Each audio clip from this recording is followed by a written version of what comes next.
ابو ہریرہ رضی اللہ عنہ سے روایت ہے، وہ بیان کرتے ہیں رسول اللہ صلی اللہ علیہ وسلم نے فرمایا، جب رمضان کا مہینہ آتا ہے تو آسمان کے دروازے کھل جاتے ہیں، اور ایک روایت میں ہے کہ جنت کے دروازے کھل جاتے ہیں اور دوزخ کے دروازے بند ہو جاتے ہیں اور شیطان جکڑے جاتے ہیں، اور ایک روایت میں ہے کہ رحمت کے دروازے کھل جاتے ہیں۔ اس حدیث کو بخاری اور مسلم نے روایت کیا ہے۔ سہل ابن سعد رضی اللہ عنہ سے روایت ہے، وہ بیان کرتے ہیں رسول اللہ صلی اللہ علیہ وسلم نے فرمایا، جنت کے 8 دروازے ہیں، ان میں سے ایک دروازے کا نام ریان سیراب کرنے والا ہے، اس دروازے سے صرف روزے داروں کا داخلہ ہوگا۔ اس حدیث کو بخاری اور مسلم میں روایت کیا ہے۔ ابو ہریرہ رضی اللہ عنہ سے روایت ہے، وہ بیان کرتے ہیں رسول اللہ صلی اللہ علیہ وسلم نے فرمایا، جس شخص نے رمضان کے روزے اللہ پر ایمان رکھتے ہوئے اور طلب ثواب کے لیے رکھے تو اس کے پہلے گناہ معاف ہو جاتے ہیں، اور جس شخص نے رمضان میں اللہ پر ایمان رکھتے ہوئے اور طلب ثواب کے لیے قیام کیا اس کے پہلے گناہ معاف ہو جاتے ہیں، اور جس شخص نے شب قدر کا قیام اللہ پر ایمان رکھتے ہوئے اور طلب ثواب کے لیے کیا اس کے پہلے گناہ معاف ہو جاتے ہیں۔ اس حدیث کو بخاری اور مسلم نے روایت کیا ہے۔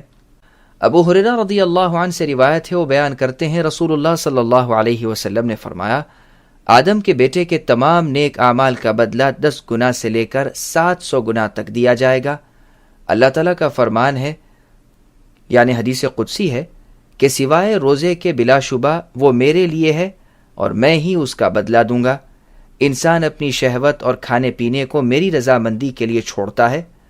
روزے دار کو 2 خوشیاں حاصل ہوتی ہیں، ایک خوشی جب وہ روزہ افطار کرتا ہے، اور دوسری خوشی جب اس کے پروردگار سے ملاقات ہوگی، اور روزے دار کے منہ کی مہک اللہ کے ہاں کستوری کی مہک سے بہتر ہے، اور روزہ گناہوں سے محفوظ رکھتا ہے۔ اور جب تم نے روزہ رکھا ہو تو فحش گفتگو سے احتراز کیا جائے اور نہ جھگڑا کیا جائے۔ اگر کوئی شخص اسے گالیاں دے یا اس سے لڑائی کرے تو اسے معذرت کرتے ہوئے کہے، میں روزے سے ہوں۔ اس حدیث کو بخاری اور مسلم میں روایت کیا ہے۔ ابو ہریرہ رضی اللہ عنہ سے روایت ہے، وہ بیان کرتے ہیں رسول اللہ صلی اللہ علیہ وسلم نے فرمایا، جب رمضان المبارک کی پہلی رات ہوتی ہے تو شیطان اور سرکش جنوں کو جکڑ دیا جاتا ہے اور دوزخ کے دروازے بند کر دیے جاتے ہیں، اس کا کوئی دروازہ کھلا نہیں ہوتا، اور جب کہ جنت کے دروازے کھل جاتے ہیں اس کا کوئی دروازہ بند نہیں ہوتا، اور آواز دینے والا آواز لگاتا ہے، خیر طلب کرنے والوں نیک کام کے لیے آگے بڑھو، اور برے کام کی طلب رکھنے والوں برے کاموں سے رک جاؤ۔ اور ہر رات اللہ دوزخ سے کثرت کے ساتھ لوگوں کو آزاد کرتے ہیں۔ اس حدیث کو ترمذی اور ابن ماجہ نے روایت کیا ہے۔ ابو ہریرہ رضی اللہ عنہ سے روایت ہے، وہ بیان کرتے ہیں رسول اللہ صلی اللہ علیہ وسلم نے فرمایا، تمہارے پاس رمضان کا برکت والا مہینہ آ گیا ہے، اللہ نے تم پر اس کے روزے فرض کر دیے ہیں۔ اس ماہ میں دوزخ کے دروازے بند ہو جاتے ہیں اور سرکش شیطانوں کو جکڑ دیا جاتا ہے۔ اللہ کے لیے اس میں ایک رات ہے جو 1000 مہینوں سے بہتر ہے۔ جو شخص اس کی خیر و برکت سے محروم ہوا وہ ہر قسم کی خیر و برکت سے محروم رہا۔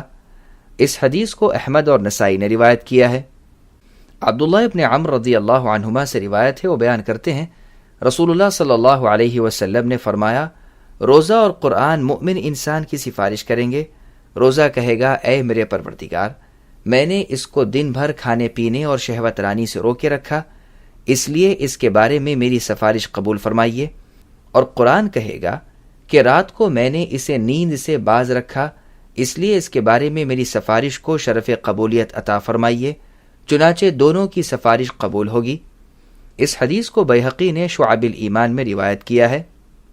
انس ابن مالک رضی اللہ عنہ سے روایت ہے، وہ بیان کرتے ہیں رمضان کا مہینہ آیا، رسول اللہ صلی اللہ علیہ وسلم نے فرمایا، یہ برکت والا مہینہ آیا ہے، اس کو غنیمت جانو، اس میں ایک رات ایسی ہے جو 1000 مہینوں سے بہتر ہے۔ جو شخص اس رات کی خیر و برکت سے محروم رہا وہ ہر طرح کی خیر و برکت سے محروم رہا، اور اس کی خیر و برکت سے صرف وہی شخص محروم رہتا ہے جو ہر قسم کی سعادتوں سے محروم ہے۔ اس حدیث کو ابن ماجہ نے روایت کیا ہے۔ سبسکرائب کیجئے ہمارے چینل اور دبائیے بیل کا آئیکن تاکہ آپ کو ریگولر نوٹیفیکیشن اپڈیٹس مل سکے۔